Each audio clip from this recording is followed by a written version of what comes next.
ममता बनर्जी के मुंबई दौरे पर कयास आरआईओं का बाजार गर्म है। ममता बनर्जी आज एनसीपी सरबराह शरद पवार से मुलाकात करेंगी।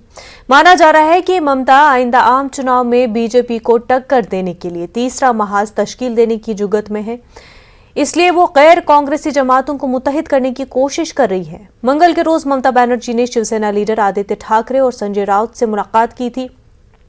पार्लियामेंट के सरमाई इजलास के दौरान तृणमूल कांग्रेस सरकार के रवैये के पस मंजर में हो रही इन मुलाकातों को नए जाविये से देखा जा रहा है।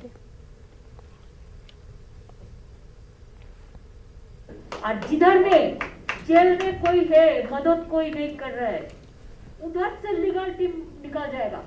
क्या सिविक सोसाइटी का, मीडिया का, आप उसको लेके एक एडवाइजरी कमेटी बनाइए और एक कमेटी आप हम लोगों को दिशा दीजिए क्या करना है क्या नहीं करना है।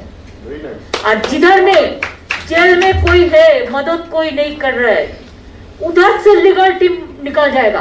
कि आप लीगल को भी रखिए, आप लॉयर को भी रखिए, हॉट स्टेट से 3-4 अच्छा जाने माने लॉयर को भी रखिए।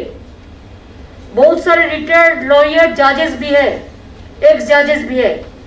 They can give you the good guidance, the suggestion, the advice, counselling कर सकते हैं।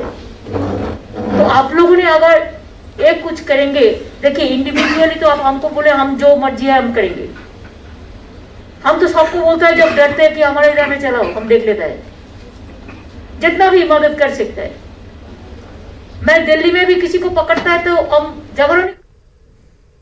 कोरोना वबा के दौरान बाहमी इमदाद और इन्हिसार का जज्बा मुस्तहकम हुआ है। मुल्क इस वबा से मुत्तहिद होकर मुकाबला कर रहा है। टीकाकारी के ऐलान के बाद हम बेहतर ताउन करें जिससे हम कोरोना को मात देने की जानिब कदम बढ़ा सके। नेटवर्क 18 इस मुहिम में हर कदम पर आपके साथ रहेगा। जब तक सभी महफूज नहीं होते तब तक कोई भी महफूज नहीं होगा। इसी सोच की बुनियाद पर हमारी मुहिम संजीवनी का मकसद ये यकीनी बनाना है कि वैक्सीन पाना सभी हिंदुस्तानियों का हक है।